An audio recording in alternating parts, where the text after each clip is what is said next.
We have a big, bulky mailbag for you today. Hello and welcome to the Walk Off, everybody. I'm Scott Belford, joined as always by the best co host in the biz. It is a Monday morning mailbag on a Tuesday afternoon.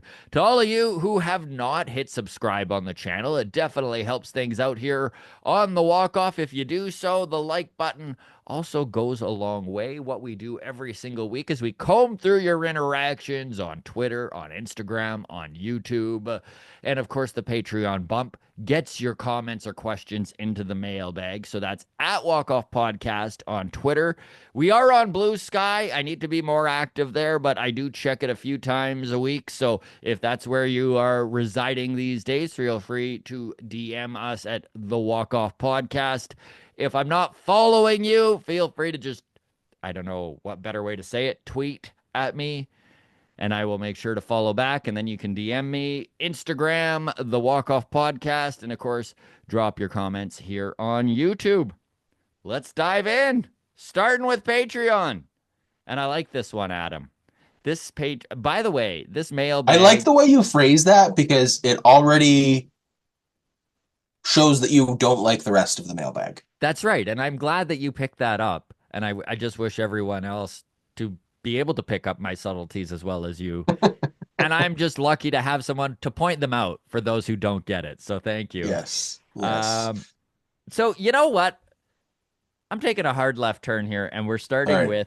we're starting with my two favorite comments. These are from YouTube, and then we're gonna go back. There's more YouTube ones, but these are my favorite comments. So this is from the exact same episode, by the way. This is mailbag last week. Okay, so this Okay. one is from Corbots80. He goes, "You two are always so negative, too negative. It's the main reason why I don't just watch all of your episodes." Fair. Apologies. Yeah. Yes. This is from Jason Ricks. Again, same episode, guys. Mhm. Guys, be real. This isn't a playoff contender with another bat. One signing has turned you guys delusional. Another another will only make this an 80 win team, which they are not. So, at least we're pissing off everybody, I guess. Can we, like, I don't know how do we become the positive podcast or the negative podcast, because I just don't want to ride the fence anymore. A big problem of ours. We're fence riders. Fence riders, centrists, get them. Um, yeah, I don't know. I was thinking about this. Like, how do we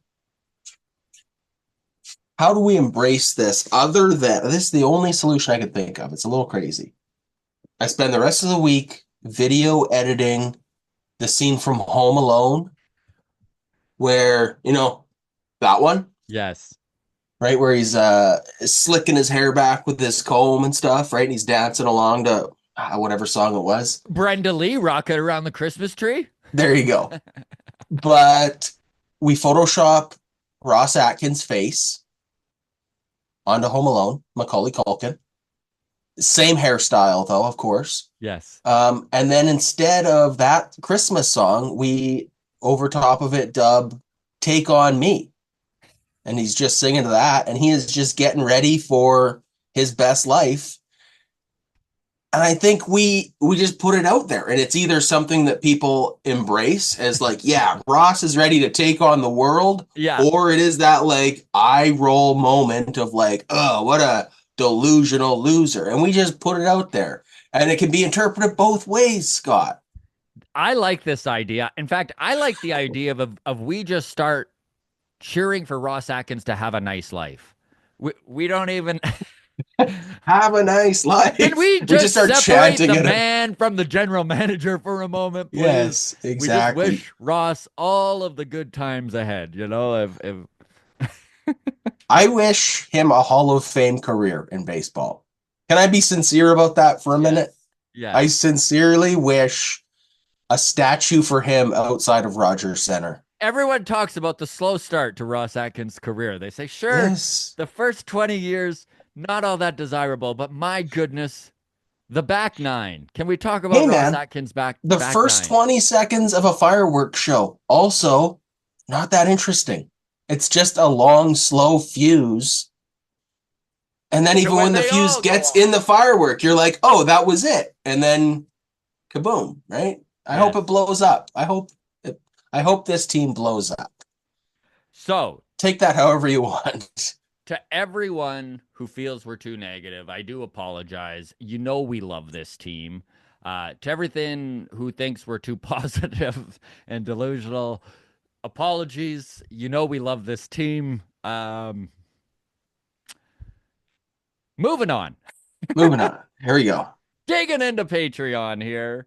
By the way, there are a few conspiracy theories in this episode, and buckle up. I like it. All right. So this is from Mark Drabert. He goes, I have an off-season conspiracy theory. The entire Jays roster would hit better if they didn't have a distracting, hideous, bright green TD logo on their shoulder and in their peripheral vision constantly. This is thinking outside the box.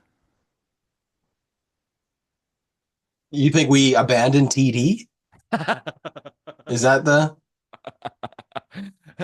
Yeah, Mark, what are you saying? We abandon one of our top sponsors?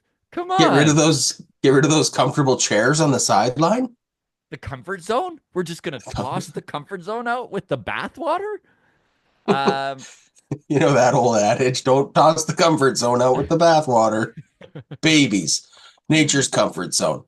Um, yeah, I mean, they do look awful on, like, of all the the patches, the it big just, problem is the color scheme is so jarring, right? yes, Like I'm watching the NHL and you've got like the Oilers have a skip the dishes logo, but at least it's orange, one of their yes, two primary colors, right? Like yes. the Washington Capitals have TikTok, but it's that kind of, blue and pinkish purple or whatever. Like it all fits. The Maple Leafs suck anyways, but I think they have Oreos, so it's like white is which is one of their main colors. White is a main And this color of is the where Leafs. maybe TD would be better off sponsoring the Minnesota Wild.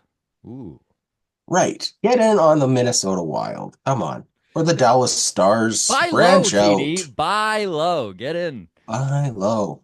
Um, is there a blue team, a blue option for the Blue Jays as a sponsor? Bank of Sportsnet? Montreal, right? Bank of Montreal. There you go. There you go. All right. Again, Yeah, I mean, it is what it is. It's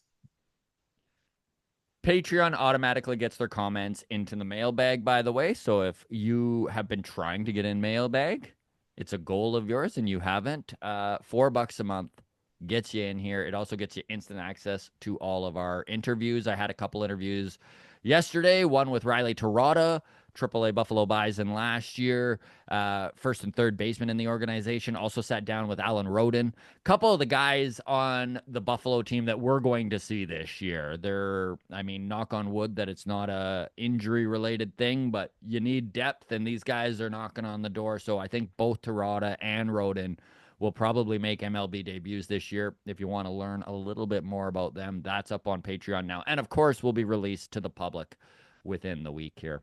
Sticking with Patreon, this is from Olivia. She goes, Adam, I eat my Smarties the same way. LMAO. yes. Adam, of course, went into his process when he's eating Smarties. It's He doesn't, very sunflower seed like. Let's just leave it at very that. sunflower seed like. Colors irrelevant to him. Mhm. Red, This is true. blue, it doesn't matter. He eats them the same. Splitting them Well, in let's be half. honest. I 90% of the time I'm eating Smarties, I'm doing it in the dark. I've never, not as a child, not as a teenager, not as a youthful lad in my 20s, ever reached over to the lamp to go, what color is this that I'm about to eat? If anything, you close your eyes. I close my eyes and I hope for the best. And you know what? It always works out. I can taste it. There's a green one in there. There's a green one. Yeah, this is the mint one. It's very subtle. So SCTI piped up. He goes, the Riley Terada interview was really good. Hadn't heard of this kid, but he was fantastic. So again, I did just touch on that, but that's up on Patreon now. Original Bubba, um, of, officially changing his name. Some of you might remember old school original Blunt Smokin' with the 2 dots over the U. But Blunt Smokin' has grown up and is now Bubba. Not sure what Riley's ceiling is as a player, but it's always got to be exciting to have an invite to the main spring training comp. So I will give a little bit of info on Riley Terada, 26-year-old who was drafted in 2021, had a breakout season last year, getting promoted to AAA Buffalo from New Hampshire last year, and then literally went on a 2-month stretch where he was basically Davis Schneider when he got the call up. And it Mhm. just like, anyways, his interview is really interesting. You can tell that the kid's got a good head on his shoulders, so that's out there now. And Alan Roden, frick, man, I'm excited about him. Just the way he Mhm. talks ball. Yeah, Could have a gem there. there you go. All right. I just like that Baba is trying to move on, get a Yes. good government job, and you're just narking on him. Yeah, just Like throwing him he's right under changed that his bus. username. He's like, I got to disassociate from my life of From blunt crime smoking, and yeah. illicit drugs. And you're like, nope, not getting away from it that easily. You might remember his original book cover that we all judged him on. Original cover. Uh, Sentimental hygiene. This is from Discord, which is Patreon privilege. If you are in Patreon, you can always join the Discord. This is a convo around Cavan Biggio, and there was a little bit of curiosity, I'll say, about whether or not he got a World Series ring with the Dodgers. And so this is from Sentimental Hygiene, who took the time to really dig in and look if you play a game, if you get a ring.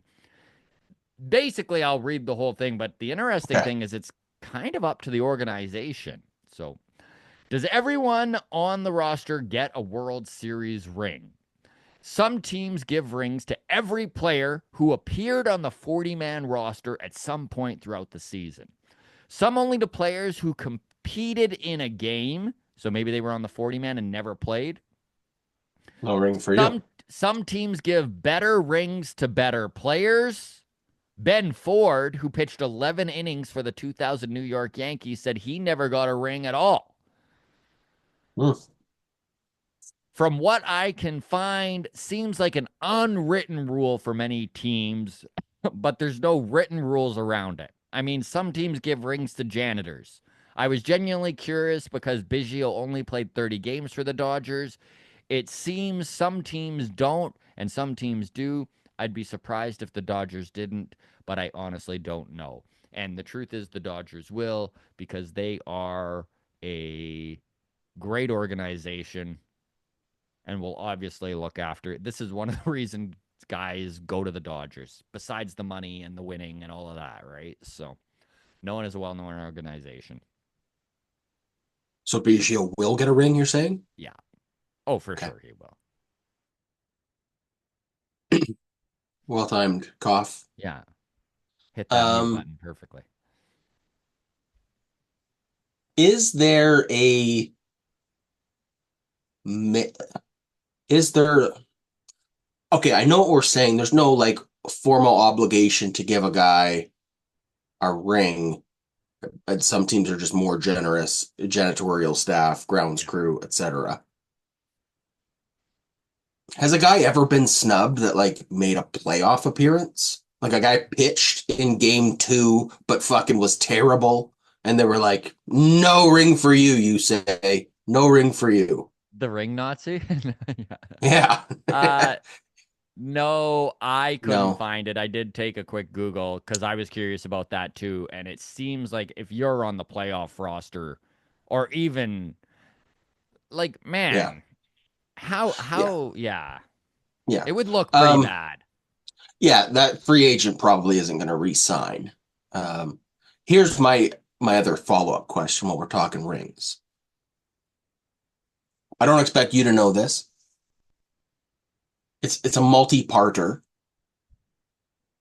What was the first professional sports organization to do championship rings? Ooh. I'd settle for what sport was it, right? But if you told me it was the Dallas Cowboys and the NFL and blah blah blah, okay, cool, or the Pittsburgh Penguins or whatever, the Detroit Red, whatever.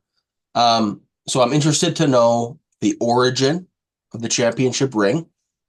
I'm interested in how quickly was that adopted across all of the North American major sports. Um, and then what was the last championship to not give out a ring? And I'd love. did it ever skip a year? Like did in the early days of rings, let's just say it was in the 1970s, right? Did the NFL do it? And then the next year, the NFL did it again, but so did the NBA. And then the year after, so did the NHL. And then baseball got into it. And by 1981, everybody had given out a couple rings. But then somebody like the Yankees won one in 1983 and we're like, this thing's a fad. We're not going to waste money on this. Yeah. And so there's just like that one blip in the radar potentially. I'm interested in all these quirks about rings. Who was the last team to be like, we're not doing a fucking ring. We're men. Adam Mack, I love when you give the grounds crew homework.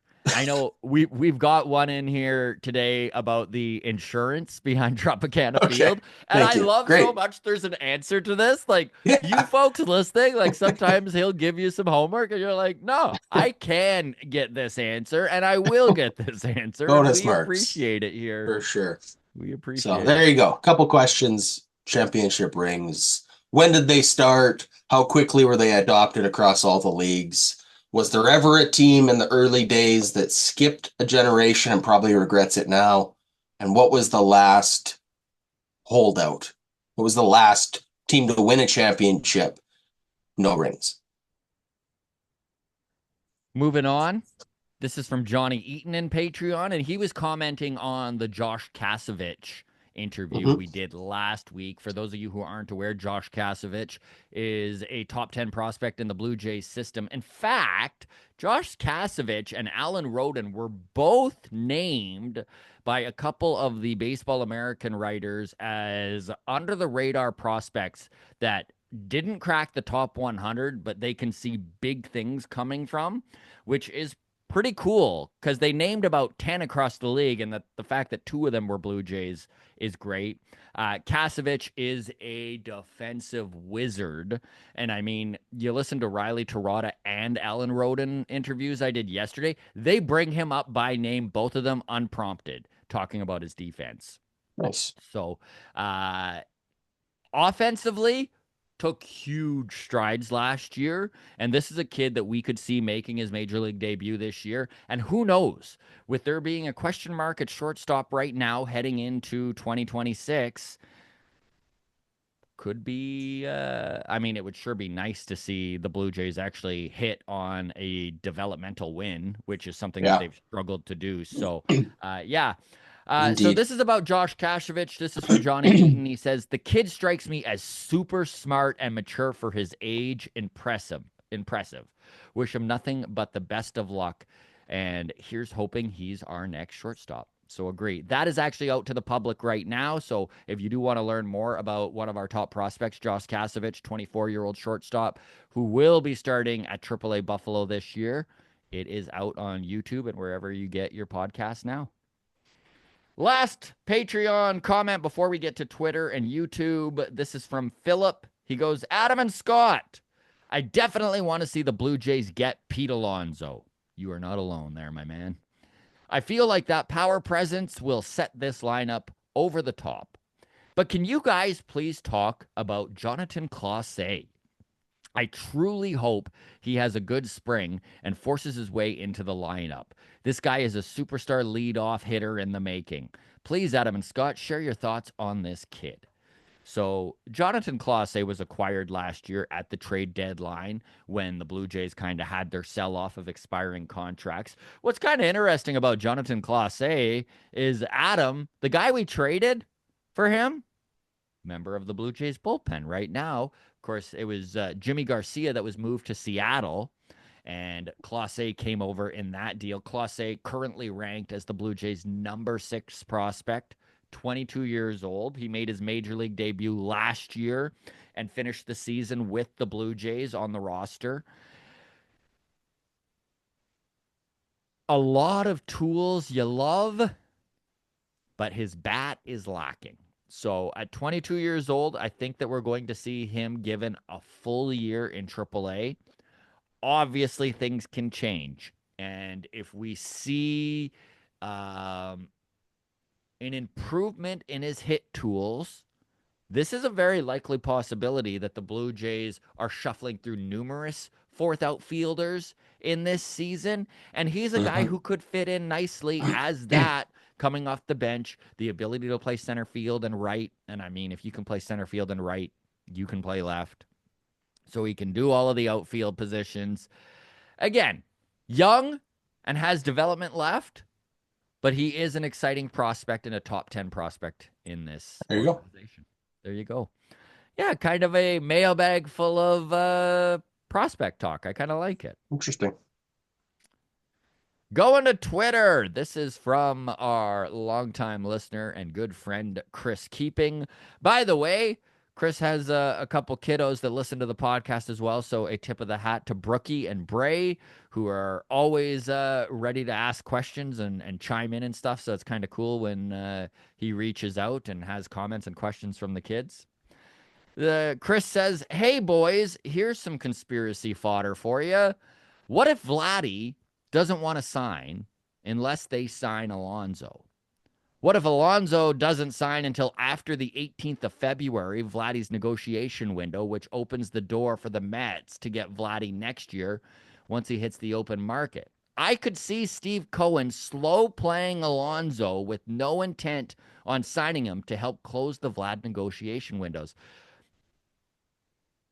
Like, 4D chess. That's what that yeah, is. listen, unlikely, but this is literally something I'd never thought of. And if Steve Cohen really does want Vladdy, string Pete along. Like it does close that window. If that Feb 18th window truly is the deadline for negotiations, if Vladdy is telling the truth about I don't want to negotiate throughout the season. I mean, couple holes though in this theory. The first is it's a big assumption that Vladdy would see an Alonso signing as such a boon that he's like, okay, now I'm in. Yeah. Um, It would help though. It does make this team a lot better. yeah, but I just don't think I'm with you. it's enough to motivate Cohen to be like, oh, I'm gonna manipulate the situation. Like Yeah. he either already was doing that or wasn't. Like Cohen was already, has his eyes on Vladdy or doesn't, and I don't think necessarily his thought on, oh, I bet Vladdy would be more likely to sign here if the Jays miss out on, or whatever. The biggest hole is just if Alonso signs on February 19th, and that was the biggest factor in Vlad signing, I think he'd still be like, all right, let's fucking do it. Yeah. Like, I don't think, as much as February 18th is a hard deadline, quote unquote, it's, if we sign Max Scherzer and Pete Alonso and Bo Bichette also signs an extension on February 21st. Yeah. It's not like Vlad's going to be like, fuck, I'd love to. Oh, man. Why did I set this arbitrary deadline I'm sticking to? Yeah, shit. Like, can I still play for you guys? Oh, shit. Looks like so much fun. Oh, damn. Fucking 3 days, guys. Can you believe it? Oh, wow. I'm going to New York next year, but let's ride this one out. Like, it's just, so whatever. It's a fun, it's a fun, it's a fun brain twister. Okay. This is from Brian Crawford. This is a question for Mailbag. He says, Brian Crawford, by the way, is a Patreon member. Brian? He did. Yep. Yeah, Brian, he reached out on long time. By the way, Love Brian upped his Patreon to the top tier here coming into the Lovely. season. So Got love it. Thank you, Brian. Really appreciate it. And some Zoom game watch yes, party tier. we'll So definitely now that make ball's sure. coming back, let's Yeah. make that happen again. So he goes first Hagen Danner and now Brandon Isert. What are we doing here? With all of these utility players we have, why do the Blue Jays constantly DFA relievers who we've developed for years and who are just coming into their prime of their careers? So I love this question. Me too. And I will toss it to you here, Adam, in a second, but I will just say something that I said on the Patreon portion of the show out of fear that putting it out publicly, I would get reamed over the coals. But I'm gonna just show a little balls here and give you my opinion on this. All right. I think that so. This is twofold. Number one, Hagen Danner and Brandon Isert are expendable, and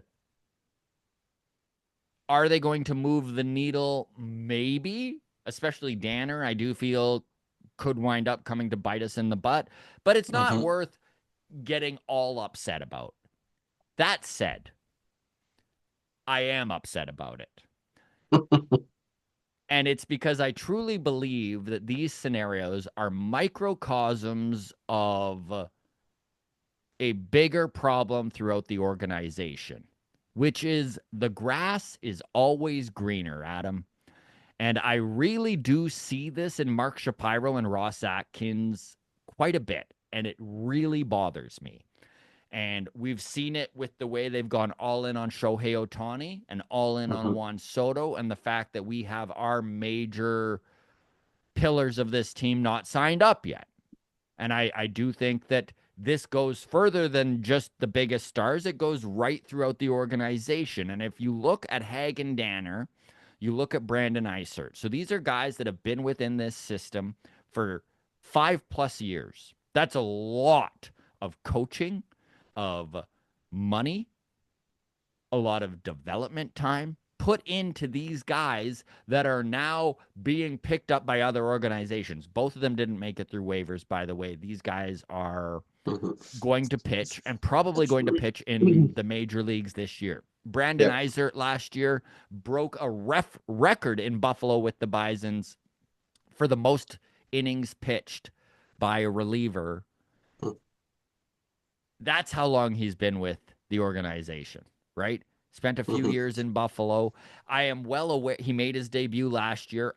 Again, are these guys the be all and end all? No. But Brian puts it really well when he goes constantly DFA relievers who we've developed for years. And I think that's what bothers me. Developed for years so that you can go and grab a reliever off for a minor league deal or whatever, that Mm-hmm. you the grass is greener, right? It looks Yeah. like you want, but these are all fringe guys. So like you're trading in your fringe guy for another fringe guy, and I know this is how baseball works, and I'm well aware that this really is a minor nitpicky thing to go at. But again, I cannot stress enough that even though Hagen Danner and Brandon Isert are minor, this is a bigger problem that we're seeing happening right in front of us with Bo and Vladdy. Mm-hmm. Anything to add? What are your thoughts, Adam? No, I think you nailed it. Where there is a take for grantedness of the homegrownedness, and that is frustrating on so many accounts. It is annoying to keep seeing Seattle just pick our bull, Yeah, like we're done with our bullpen, and they're like, well, that will be a mainstay for years in ours then. And you're like, oh. yeah, it is hard to wrap my mind around why we would let a 100-mile-an-hour Hagen Danner go and then add a bullpen arm with a like career ERA over 6, Yeah, who's on the wrong side of 30. I don't know what the scouting department, what yeah. kind of, if, like, It reminds me I don't of know, man. like there was It's tough. so at a baseball town this summer, Keegan Matheson was on the show, of course, friend of the show, writer, reporter with MLB.com. Yeah. And he summed it up like this. He's like, I truly believe, I'm paraphrasing here, but he's like, I truly believe the biggest Achilles heel of this organization is that Ross always wants it to be some sort of 3D chess move brilliance that gets it Hmm. done, right? Yeah. And so if you can pick up It's somebody's right. discarded Some toy and scrap. fix it, exactly. Hmm. Yeah, that is definitely our Achilles elbow. It is, yeah, it is not sexy to just have a eighth guy in your bullpen who grinded it out in AAA. Like, it's not a sexy success story. That's a tough thing to say three Mm-hmm. times fast. Um, I really believe it's why Taylor Sasado was let go. He was in the system yeah. for like 10 years, finally made the majors. Now he's the top lefty in the Mariners bullpen, and he had a under 3 ERA last year, right? Like, again, I'm not saying losing Taylor Sasado was a huge deal, but when you Yeah. pile these up and then you have a bullpen that's literally a flaming dumpster at the end of 2024, it does make you question a little bit. Hey, where are all these guys that we were like didn't really matter? Now, do you think it's because they're relievers? Like, there's the old adage that a reliever is a failed starter, right? Yes. And there is a prestige to developing like good starting pitchers, right? Alek Manoah for a blink was a major success story, right? Mm-hmm. Nate Pearson had the potential to be a major success story. By the end of it, Nate Pearson lucky to get innings in the bullpen. Even if he was good, that would have felt like a Yes. compromise is a Yeah. charitable way of putting it. Like it would have felt like a major like settle, like we're Mm-hmm. really trying to salvage a failure. So even though I don't think we ever had any aspirations of Taylor Sasado being uh, a starting pitcher for us, just in the inherent value of the role of being a reliever is an acknowledgement of some sort that it's like, well, they weren't good enough to be a starter, or they didn't have it to be a starter, but we turn them into something good. Like maybe it's just as simple as that of like it's we don't care to have like homegrown talent in the bullpen isn't necessarily something to brag about, so why waste any resources on it, right? Like, Mm-hmm. in an alternate timeline, you look in a crystal ball and you go, okay, potentially this team on the list of Ross Atkins successes, you go, well, we developed Taylor Sasado into be one of the top lefties in the bullpen in all of baseball, and Hagen Danner's a great story, and you go down There's a few success more of stories these built off names, failures. That's such a right, where great it's point. like, oh, it's look how good our development is at almost like kind of getting something out of nothing, right? Like that's just so maybe you just abandon it and you go, you know what?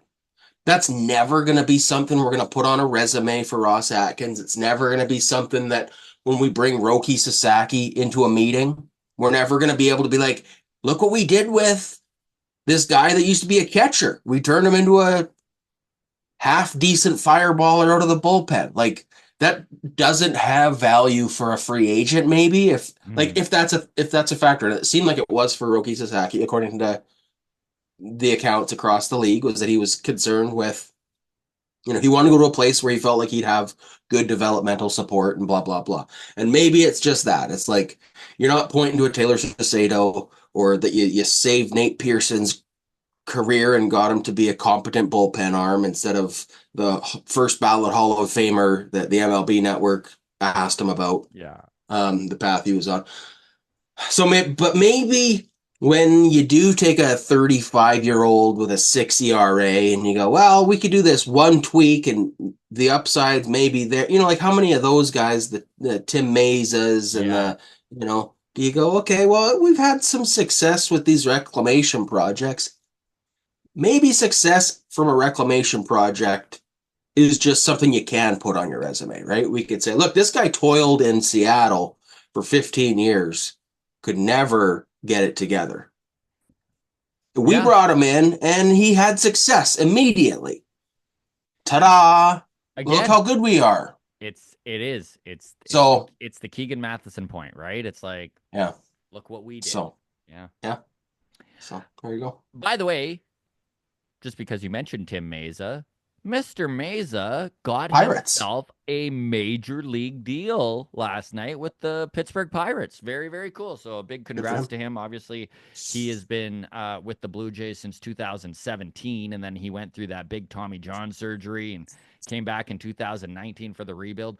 I love Tim Mesa and the fact that he has I think it's coming up on 7 years of service time. Like, my goodness, if that man can hit 10 years in the majors, like, what an accomplishment.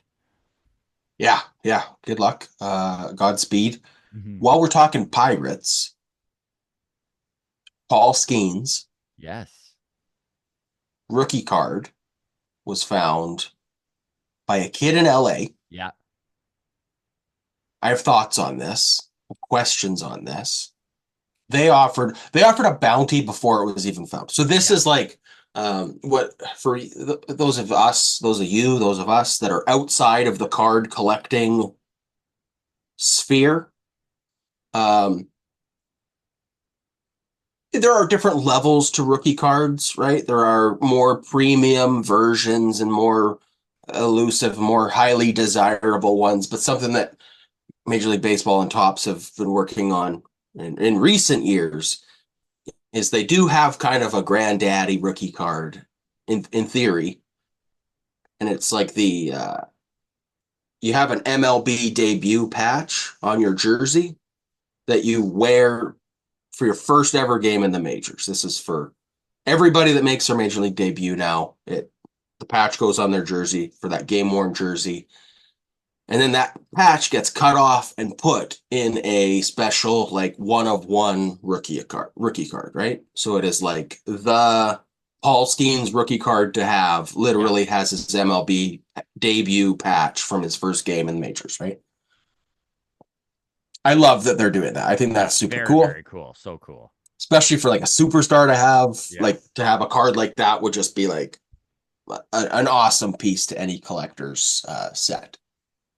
But it was found by a kid in LA. Spoiler alert, did not accept the bounty from the Pirates and is like, we're putting it in auction. For those of you Go ahead. wondering, too, the bounty was nothing to scoff at. It was a very genuine offer. It was 2 season tickets behind home plate for 30 years to the Pirates. It was a meet and greet with Paul Skenes. It was a game with Livy Dunn in her luxury suite. It was a long list of other stuff. That alone would be worth the bounty, if you ask me. Very Livy Dunn's quite the cutie. Anyways, here's where my beef is. Okay, first of all, season tickets behind home plate, two of them. I googled the rough estimate on what the value of that would be. It's like $35,000 to $60,000 a ticket, kind of like depending on which team you're talking about and whatever. Estimate that I saw for this over 30 years, $4 million. wow. So a lot of money and value there. Now, if I'm not It a is the Pirates Pirates. fan, Yeah. even if I am a Pirates, here's where it's just like unfortunate for the Pirates. Didn't have a chance in this. First of all, even if it went to a Pirates fan in LA, what are you going to do? Fly to Pittsburgh 81 times a year for the Mhm. next 30 years? Yeah. No, right? Um, Even if it didn't go to a Pirates fan, but it went at least to like an adult who maybe could be like, I got season tickets to Pittsburgh. Maybe I become a Pirates fan. Maybe I Pittsburgh isn't so, maybe you move out there and you can embrace the Pirates and you're like, yeah, I fucking got this cool lottery ticket. Here's the backstory of me becoming a Pirates fan. There's a chance at that. As a kid, you're never going to talk to your dad or your mom. Hey, can we move to Pittsburgh? Yeah. You know, can you quit your job at the hospital and can we move to Pittsburgh from I'm LA? thinking of really becoming a Spencer Horowitz fan. What do you think? Mom, dad? Right. Exactly. Exactly. They just signed Tim Mesa, guys. Let's go. I'm all in on the Pirates this year. Um, IKF, right? They actually have a few Blue Jays from last year. It's crazy. Anyway, exactly. sorry to derail you. The biggest issue that I have with this whole deal, though, is like it's only 30 years. I Why mean, it's not 30 years. lifetime? I thought this too. I thought that is so funny because it's like, Like, of all the details that will be, like, even if, okay, best case scenario, the person who happens to pull this card lives in Pittsburgh and is a Pirates fan, right? That's like best case best scenario case scenario. for the Pirates trying to get this card because they want to have the cards, so they can put it on display in their grand hall or whatever they want to do with it, right? I get why they want it. Best case scenario, it goes to a kid who likes the Pirates, lives in Pittsburgh. I'd still be like, you're gonna fucking cut me off after 30 years? Like, I give you the most valuable piece of memorabilia maybe your franchise has ever had, potentially, right? I mean, with the asterisk that Paul Skenes goes on to be Yeah. the Nate Pearson we expect him to be, right? But provided he like turns into Justin Verlander or whatever, and you're like, this isn't a storied franchise. Babe Ruth didn't play for the Pirates, right? Like, they've I got mean, some the guys. Don't Pirates get me are wrong. I don't want to storied. Yeah. totally just. No, they're Yeah. not though. They're not like I don't know. Maybe we could go whatever. I know they've got more Hall of Famers than we do. I'm not trying to like totally crap on the Pirates, but they're not the. I don't know. Anyways, all this to say, 30 years. So I'm an 11-year-old kid. I get this ticket or I get this magic card. Takes you to I'm going to 41. season tickets my whole youth. This is amazing. And then, yeah, now I'm 41. And now I'm just like, huh, well, that's over, hey? I like Guess the I'm just back idea. to sitting in the outfield? I like the idea of like after the 30 years, you're just like, oh, thank God I'm free. Their spouse might feel that way. Turns out, um, turns out the Pirates never grew on me. never turned into a Pirates Never fan. really turned into a Pirates fan. Sorry I made the family move out here, guys. But yeah, 30 years. I don't know. I just feel like you could go 60. If you're Well, gonna give up a 4 million for it, why not say Grounds here's crew, drop your comments. Where are you at on this? And I would love to hear your takes on the Paul Skenes rookie card getting turned down by the kid out of LA. Um, I was actually a little surprised. I mean, it does just because of I don't know how you would get that $4 million. Like, do you have to personally just like sit there on StubHub and like, yeah, oh, it's you mean to like sell each ticket yeah, behind home plate? yeah, Yeah, like I mean, I guess you could. Like it again, behind home plate is so there's still such a range too, yeah. right? Like am I 11 rows back? Am I off to the side but Yeah. still, between the dugouts, right? Hmm. Or am I sitting like right behind the cage where I'm going to be on TV every day, right? And maybe you don't want that. Maybe Good questions. you live a life of crime and you don't want that. I just if I was anybody that wasn't in Pittsburgh and they offered me that deal, I for sure I'd go to auction, even if I got less money than the value of what they were offering, Hmm. right? Like, never mind the meet and greet because you can't really put a price on that. Whatever autographed jersey you might get, there's a few $100, $1,000 maybe, right? Hang out with his girlfriend for a day, that'd be cool. 4 million in season tickets. That's like the biggest value. And yeah, if I put it to auction and I got $1 million, I'd be like, fucking A. Yeah. That's so much better than Moving to half a Pittsburgh. life of season tickets. Yeah. Yeah. Moving to Pittsburgh. Yeah. All right. Moving along here. All right. This is our last mailbag comment from the Twitter portion, and then we'll get to YouTube. This is from Trevor. He writes in, he goes, "Hey guys, so to start with, I do like the Santander move. He's a good fit, but all in all in capitals. I mean, if all we did was hire these front office clowns to spend a luxury tax payroll on whatever free agents they could convince to come to Toronto, I'm not sure that's what I thought I was getting into. I would be much more excited if we had very strong farm system and producing that impact talent and then supplementing the roster with free agents. It would also be easier to sign them, obviously, if we were doing both in parallel. I feel better about 2025, but I don't about the future." Grounds crew, answer this one for me. How are you feeling about 2025 and how are you feeling about the future? Trev kind of is echoing how I sort of feel too. I am far more excited about 2025, and I honestly do believe that if they wind up getting Alonso, this team is going to compete for a wild card spot. And who knows, especially if they can bring in Max Scherzer and get a little help from some rebound candidates. Who knows? Maybe this is a 90-win team. Maybe this challenges for the division. After 2025, though, It's bleak. Yeah. there is a lot of question marks, and maybe it's not bleak, but not knowing is killing me, and we just don't know. And maybe this is why Corebots80 can't watch a full episode of us. Is he always gets to this portion where you and I are like, oh man, A rump. Bah humbug. 2026. Yeah. Yeah.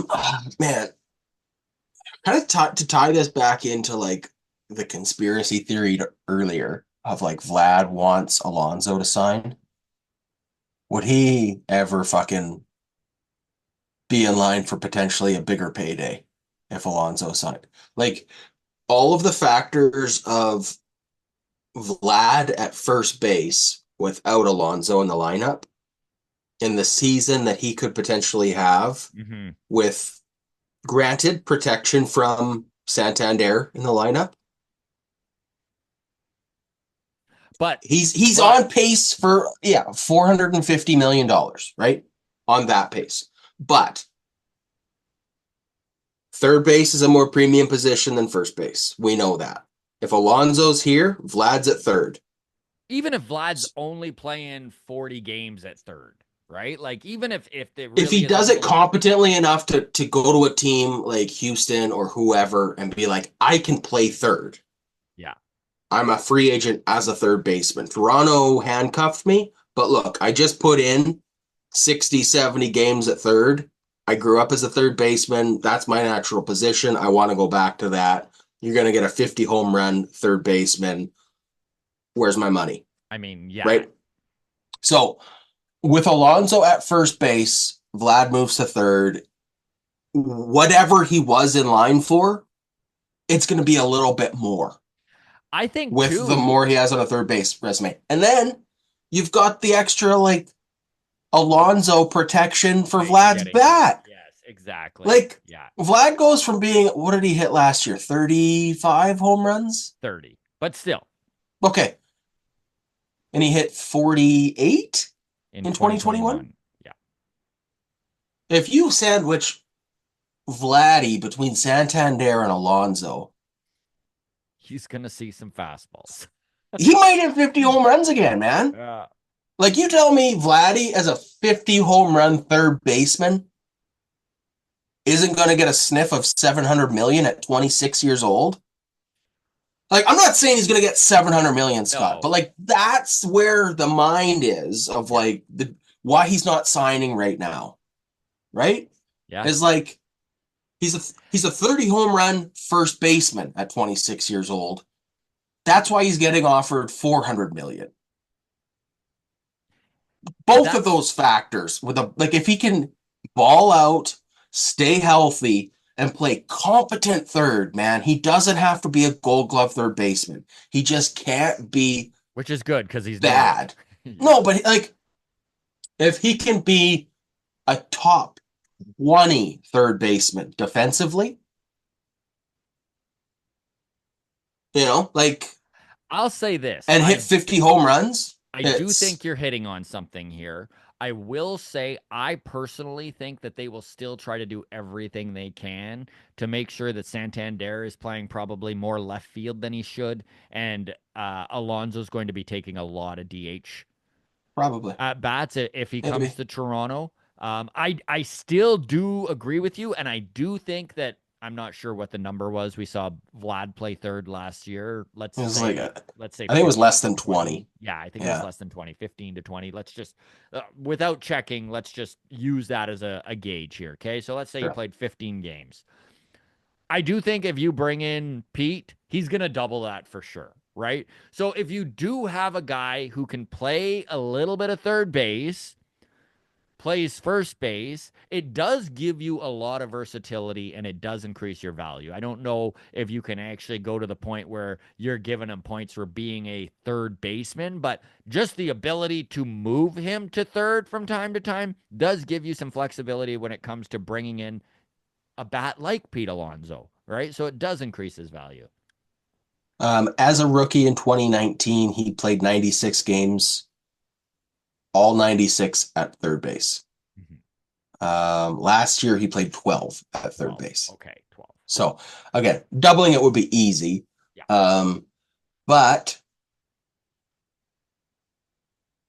even if he played 162 games at first, Pete And hit Alonso was 50. full-time DH. Exactly. Hitting 50 is enough. Like again, The protection it gives.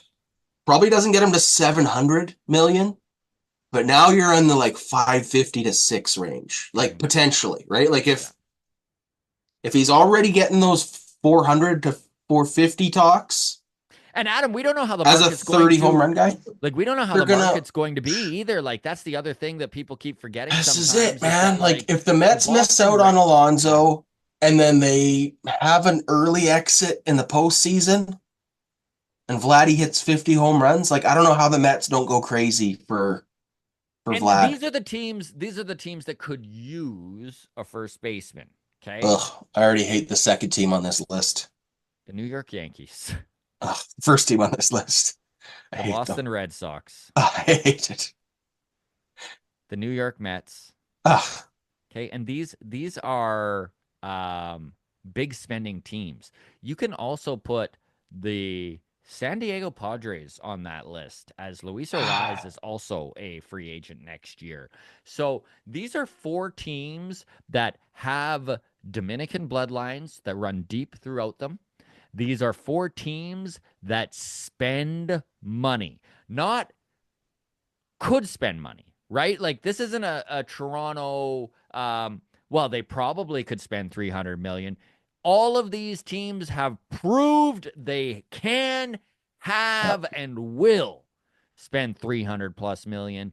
And when all of a sudden you're in a bidding war with five teams, crazy shit happens. Look at Juan Soto. Indeed. Let's move on. This is Okay. making me bummed out, and we've already lost core bots, so See you Friday. this is going to YouTube. This is from Joe Boyer. He was commenting on last week's Rob Wong episode. I know, friend of the show, formerly ran Jay's Talk before Shoei Lee took over, but he's doing digital editing and working on the podcast with Rob Longley here and there. Really smart baseball guy. But Joe Boyer said, I went to elementary and high school with Rob. Great guy. And as you see in this interview, very well informed. Happy to see the guy crushing it. So agreed, Nice. Joe. Very cool. There you go. Daltramerus chimes in. He goes, quote, What are your thoughts on the Hall of Fame? End quote. I'm so over it, quote end quote. And then he goes, loved the interview. Thanks for lining up cool people like this. He's talking to Rob Wong there. So, yeah, thanks, guys. Appreciate that you enjoy the interviews. We're always getting guests on the show. It's something that we do very regularly here. I know we're talking with Chad Dallas this afternoon. I'm sitting down with him. Some of you guys might remember Chad Dallas last year was on the fringe of being a guy who could make his major league debut, and then he struggled last year with injuries. Tough time staying on the field. Wound up needing to get Tommy John surgery in August. I'm really excited because I've already talked. We've got a good relationship with Chad. So, really excited to Mhm. talk with him because I asked him, I'm like, hey, if we dive into Tommy John to a ridiculous level, like where the whole 30 minutes we're talking is about the Tommy John, are you cool with that? And he's like, I would love to give my experience. So, I'm really excited to kind of Awesome. like literally some of the questions I know some of you probably already know the answer to, but I'm an ignorant dummy Hmm. sometimes. And so like I Hmm. just would like stuff like, is it like when you break a pencil? Is it either just it's broken or it's not broken? Or is there like an in between where Hmm. you can like try not to get Tommy John surgery? Like so just little things like that. I want to know the process of like when did they start doing tests on his elbow? Like what was he worried about this for months leading up to it? Because Hmm. it's such a prevalent surgery in this sport. But us fans, it's so easy for us to just be like, oh, See you in a year. we See you in two lost Ricky years. Tiedemann. I guess we'll Yeah. check back in on how he's doing in 2026, right? Yeah. And Yeah. all right. Uh, I already did our core bots and Jason Ricks Hmm. comments where they're telling us that we're too negative or too positive. I'm going to end on homework you gave the grounds crew last Yes. mailbag. And you were like, how does insurance work? I'm paraphrasing. Obviously, you were far more eloquent than that.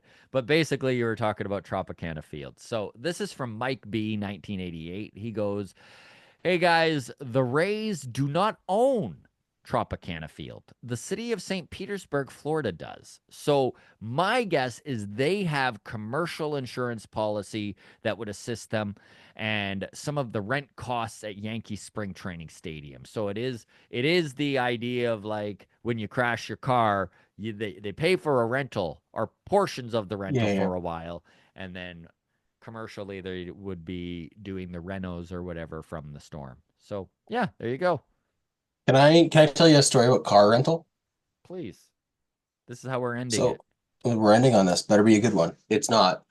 Um, when I was a young lad in my mid 20s, I bought my first vehicle, like new off the lot kind of a thing. I'd only ever been fortunate enough to be a used car guy until Mm-hmm. then, but I had a nice oil field job and I could afford a brand new vehicle with, by the way, terrible credit. So my interest rate was through the roof. It was a very irresponsible purchase. But again, young lad living in Alberta, what else would you expect? So had like the full comprehensive insurance, right? Like somebody sneezes on my car, it's covered. Get in a fender bender, out of a car for 3 weeks while things are getting repaired.